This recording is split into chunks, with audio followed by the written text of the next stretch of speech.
नमस्कार, national media news agency Uttarakhand में आप सभी का बहुत बहुत स्वागत है। मैं हूं आपके साथ भावना। रुक करते हैं आज की ताजा खबरों की ओर।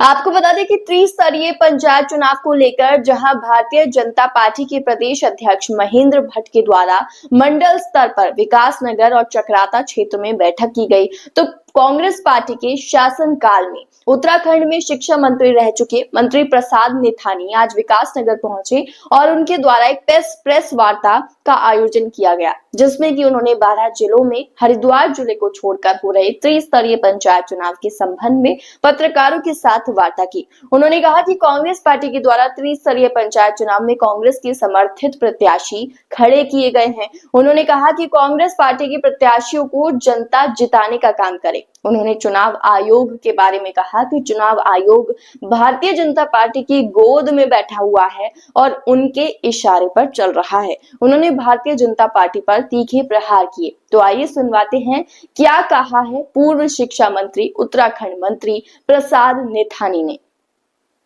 देखिए, कांग्रेस पार्टी ने पूरे प्रदेश स्तर पर अपने प्रत्याशी डिक्लेयर किए हैं और समर्थित उम्मीदवार भी डिक्लेयर किए हैं।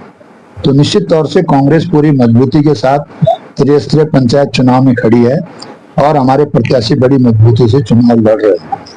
मेरी जनता से अपील है कि इस समय जो हमारे कांग्रेस के प्रत्याशी जहां पर भी हैं और जो समर्थित भी हैं, उन सबको लोग जिताएं, चाहे वो जिला पंचायत सदस्य हो, चाहे वो क्षेत्र पंचायत सदस्य हो और चाहे वो ग्राम प्रधान हो, क्योंकि भारतीय जनता पार्टी का कुशासन जो है वो जनता ने देख लिया है।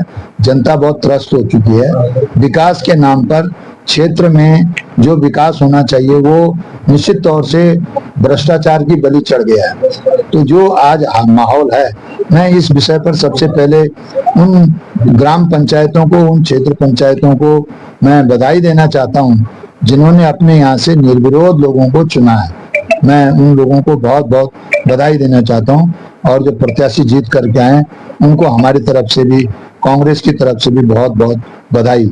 लेकिन जो लोकतंत्र का तरीका है, जो धामी सरकार ने थ्रू बिगनिंग जो एक किस्म से अनियमितता का सिलसिला शुरू किया, पहले तो ये था कि जिस समय चुनाव होना था उसमें प्रशासक नियुक्त कर दिए गए, वहां पर पीछे गया चुनाव।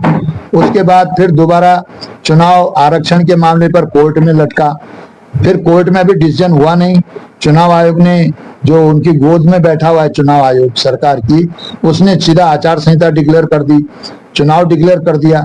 उसके बाद कोर्ट ने निर्णय लिया, डिसीजन दिया अपना कि जो व्यक्ति 2 जगह से मतदाता सूची में जिसका नाम है वो चुनाव नहीं लड़ सकता। लेकिन उसके बावजूद फिर उसको अमेंड किया सरकार ने और कहा कि वो दोनों जगह से चुनाव लड़ सकता है, वो वोटर सब जगह वोट दे सकता है। तो इस तरीके से जो त्रिस्तरीय चुनाव का जो पतीला जो धामी जी ने बैठाया है, जिस तरीके से अनियमितताएं की हैं, मैं ये जनता से अपील करता हूं कि निश्चित तौर से इन अनियमितताओं का इस समय जवाब दिया जाए और कांग्रेस के प्रत्याशी को जिताया जाए। ऐसे लोगों को जिताया जाए जो कि भारतीय जनता पार्टी को सबक सिखा सकें, ये मेरा अनुरोध है। और निश्चित तौर से हमें एक शंका एक और नजर आ रही है कि जिस तरीके से इन्होंने जबरदस्ती नामांकन घोषित किया गया, तो ये बहुत बड़ा दुख का विषय है और अलोकतांत्रिक है। तो ऐसा ये चुनाव के दौरान जब रिजल्ट में आएगा तो उस मतगणना में भी ये बदमाशी कर सकते हैं। हमें पूरा शक है कि जब ये इस तरीके से सारे पत्र होने के बावजूद भी रिजेक्शन कर सकते हैं और लोगों को चुनाव से बाहर कर सकते हैं, तो कहीं ना कहीं ऐसा ना हो कि ये लोग जो चुनाव का रिजल्ट आए नहीं डिक्लेयर न करें।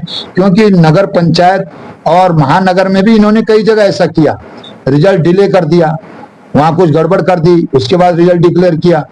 तो ये जो शक है, ये खतरा है।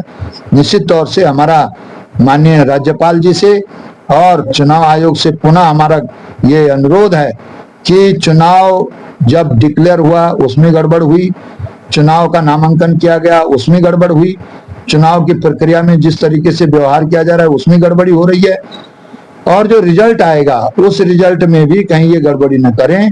इसलिए कांग्रेस पहले ही सचेत करती है गवर्नमेंट को कि अगर ऐसी गड़बड़ी हुई तो इसका जवाब निश्चित तौर से दिया जाएगा। कांग्रेस चुप नहीं बैठेगी।